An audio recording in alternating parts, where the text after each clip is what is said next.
Maadjong adlaw mga higala.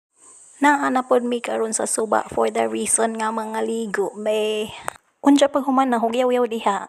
Nangaligo na gajud mi. Pasensyahi ang video kay ngit-ngit ang pagkuha sa amo ang pagngaligo.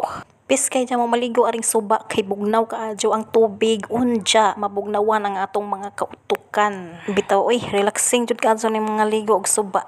Ilabi na gajud karon nga init kaadyo ang panahon. Tanaw sa lang mo diha kay maglingaw-lingaw sa miog pangaligo dira. Nganong na dira? Mabuot lang puntaan nga atong inistrihan. Os og dihay hingapay. Unsa to sidya? Tanaw na lang mo oy. Unja way langan-langan nang uli na mi ana kay murag gikahaponan na jud mi anang panahona. Unja mo ni ang gigianan padung sa suba. Unja kay nang uli naman mi so mo ni ang gigianan padung sa kalsada pod. Baktas-baktas sa tagmagamay ani. Adyo na raman pod maka-exercise ba. Na may malabian nga kaimito hapit na panguhit ani. Sa po ning papanguhita nga usa raman ka buhok nakuha pod.